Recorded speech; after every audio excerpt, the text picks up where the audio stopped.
Hey everybody, Joseph Rothschild here, aka Mono Bluetron, nursing a bit of a cold, but back again with another episode of 10-Minute Testing. So today we're looking at an archetype that honestly is already triggering my PTSD, but with the rise of gummy decks that utilize the very powerful suite of available hand traps and advantage-based spells to grind their opponents out, I'm looking at you, BA, it was really only a matter of time before some genius thought to use a small ZOODIAC engine as a potential strategy. I've been seeing a lot of it on dueling books, so let's jump into deck edit and see what we're working with. So here's the list, and wow, shockingly not a lot of bad cards in here. As always, I'll give you a little bit of background about the archetype, a little bit of a discussion about what I hope the deck can do, and as always, the card by card. So firstly, for those of you who don't know, ZOODIAC was a deck that you would literally have had to been in a coma to have missed. For the entirety of 2017, from about February to September, they had the collective metagame in a headlock due to their incredibly powerful Searcher, ZOODIAC Broadbull, their unbelievable instant speed destruction tool, ZOODIAC Trident, and their nuts play extender, ZOODIAC Ratpier. Then they banned them. Only Ratpier survived the slaughter, and its special summon a Ratpier from deck effect was made completely useless by its limiting. People moved on to the next flavor of the month, finally secure enough in the health of the format that buying into Magicians or Trickstar didn't seem like literally lighting your money on fire. Now, this deck attempts to recoup some of the financial losses from the people whose deck was banned. Since the release of Ash Blossom and the general slowing down of the format, decks playing 10 hand traps have become increasingly popular. One of the main things that previously made ZOODIAC strong was that it doesn't actually require a whole lot of main deck space devoted to its engine. Because of this, even maxing out on the playable ZOODIAC monsters allows you 20-something spots to play with, meaning you can effectively play every strong card in the format right now, Cosmic Cyclones, Scapegoats, Solemns, alongside equally powerful hand trap options. Basically, we're a stun deck that repeatedly summons a 2800 attack beater that banishes anything it touches. It's not a terrible place to be in, and Chakanine's special summon effect means that cards like Barrage can get us access to powerful link strategies like Borreload or Decode Talker. So, with that, let's jump into the card by card. First, we have our ZOODIACs, 3 copies of Ram, 3 copies of Thoroughblade, 3 copies of Whiptail, and the Lone Ratpier. I want to play as many possible for our Thoroughblade, and these are all the zoos that are even remotely playable. We're following that up with our hand traps, 3 copies of Ash Blossom, 3 copies of Droll and Lockbird, 3 copies of Ghost Ogre and Snow Rabbit, and 1 Maxi, of course. We're also playing a Gofu to make going second just a little bit easier.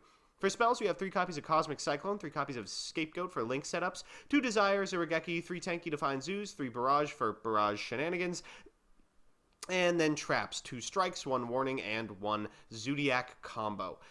In the side deck, we are playing 3 copies of Kaijus, 1 Interrupted Kaiju Slumber. It's got a 2800 top end, so our Thorough plus Whiptail can get over it with a tanky boost. A Dark Hole, 3 Twin Twisters for, I guess, Pendies, but generally just going first. Anti-Spell and Imperial Order for the same reason. 3 copies of Evenly Matched for going second. In the extra, we've got 1 Borbo, 2 Chakanine, 2 Hammer Kong, 2 Tiger Mortar, probably the most important one, then 1 Borreload, 1 Talker, 1 Firewall, 3 Link Spiders, a Misses, and a Proxy. So with that, let's jump into the games. So our first match is up against Vendread Zombies. Vendread Zombies, of course, not exactly a top-tier meta threat, but this does a pretty good job of showing just how ZOODIAC is so adept at playing the hand trap wars that kind of plague the format right now. You can see our opponent has opened several hand traps. We've opened one as well, but we are on the play, so ours is a little less important. We'll start with this Pot of Desires that gets immediately drolled. One of the better things that could happen with droll in this matchup for us. We'll go ahead and activate this Ratpier. Our opponent's going to try and cut us off of Xyz monsters, but the deck is just so redundant. We have things like Barrage to continue our combo. We'll go into Hammer Kong and into Tiger Mortar off of this Ram, attach this Ratpier back, and pretend that he can special summon himself. We'll go ahead and special this Hammer Kong back, really just trying to set up a pretty good ZOODIAC combo next turn and set this Scapegoat as well. Our opponent's going to start by normal summoning Mizuki. Maybe we're telegraphing Whiptail here, but I think we have to still take it, and he does as well. We'll go ahead and banish this Mizuki, which is excellent, and then we'll fire off this Scapegoat and this ZOODIAC combo at end step. We still have a couple of zoos in our graveyard. You always want to make sure you have a couple so that you can adequately use the effects of your zoo monsters on your next turn. We're going to get 4 tokens, which of course are going to become our broken link monster of choice. We'll start by sending one of these tokens away for a link spider, then 2 for a proxy dragon, 1 for another link spider, and there's Borreload. Then we'll normal summon Thoroughblade, go into Borbo, go into Chakanine, get ourselves back one of these guys from our graveyard. We'll pick the Ram, go into a Mrs. Radiant, go into a Tiger Mortar, attach with the Tiger Mortar, and then start attacking. It's not exactly lethal, but it's pretty close, and putting him at 600 is really excellent. We have 2 copies of Droll Knock in our hand and a Maxi. I think we're pretty much in the clear. Our opponent's going to normal summon a Revenants and just set a card, pass it back. We'll go ahead and knock that sucker down to 1300, and then come battle phase, we will kill him.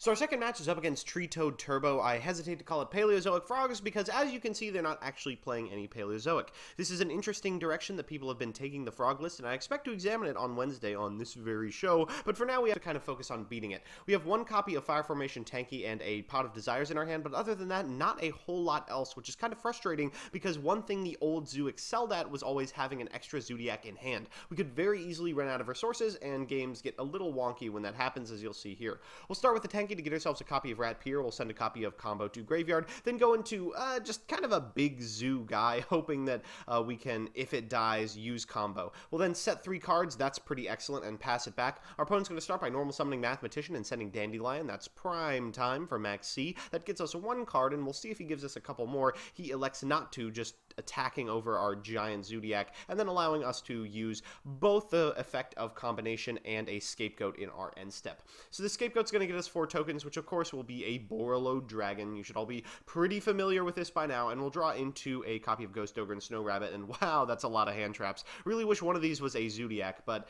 really can't turn down my nose at Borreload. We'll go ahead and attack this Mathematician, take that sucker, and attack one of these tokens. Our opponent's going to start by activating, oh, of all things, Mind Control, then using Borreload to decrease the attack of the Mathematician, going into an Ib and a Decode Talker, then attacking into Math. Mind Control getting a lot better in Link format. They draw into a copy of Scapegoat, which we will immediately blind Cosmic Cyclone. Really excellent. I guess we Regeki this Decode just because we don't have a lot of life points left, but it doesn't really do anything. Our opponent's going to get Treeborn back. That's an interesting tech. Then go into a Grinder Golem. Grinder Golem, of course, very good with Akashic Magician, but Akashic Magician doesn't have any link points if you Ghost Ogre her, so we will do that. Our opponent is forced to Regeki our very impressive board and then pass it back. We draw into Whiptail, and no reason to waste materials because we don't have a combo left. We do not want to get ourselves into a scenario where we can't recycle a bunch of guys that we need from extra. Our opponent also has every hand trap in the world. We're going to go ahead and set this copy of Solemn Strike and attack for 13. Maybe the 1300 beats will be enough. Ugh, wish we could be adding cards to our hand like the good old days. They're going to go into a Gamciel and attack in with a dupe to try and get a play started,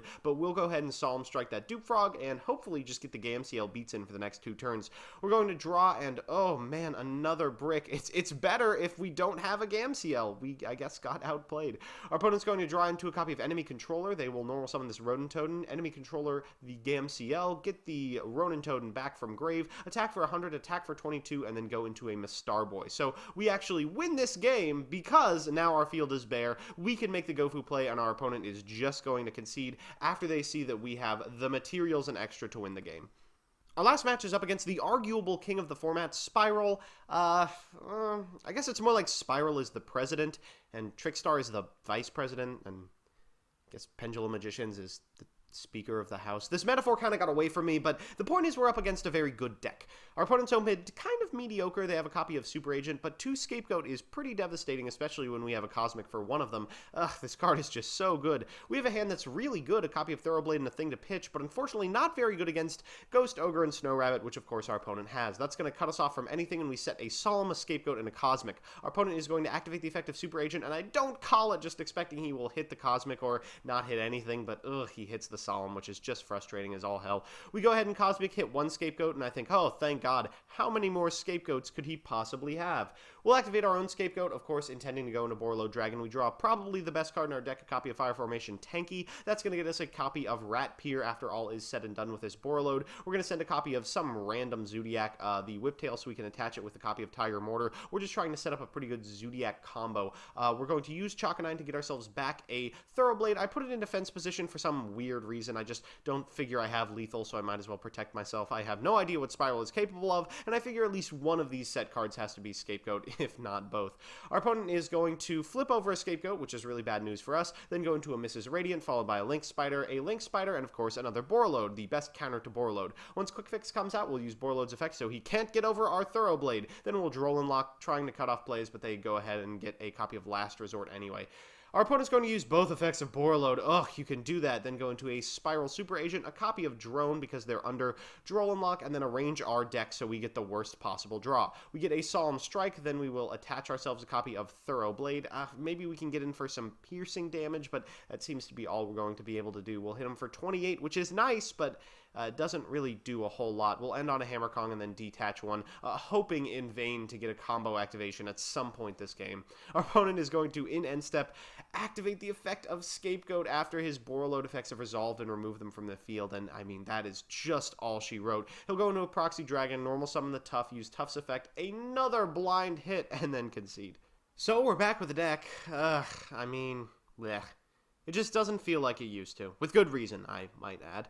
One thing that always irked me about ZOODIAC was how easy it was to set up 8,000 damage lethal combos. Now, that's not nearly as easy anymore, since usually you have to kind of be satisfied with a 2800 attacker with piercing.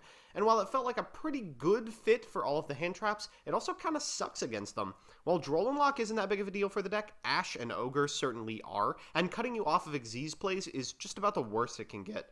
All in all, if you're trying to find a low-commitment group of monsters to use with hand traps, it's probably just Burning Abyss. But if you're trying to find an excuse to play Zoo for the rest of your life, this isn't a bad one. So that's that. Lo, how the mighty have fallen, huh? If you want to see me play the decks I make on this show on stream, I'm on twitch.tv/monobluetron every Tuesday and Thursday from 10 to midnight Eastern Standard Time. Links in the description. And if you have a certain idea for a deck or archetype you want me to play on a future episode of this show, let me know in the comment section below and I'll see what I can do. Otherwise, I'll see you Wednesday.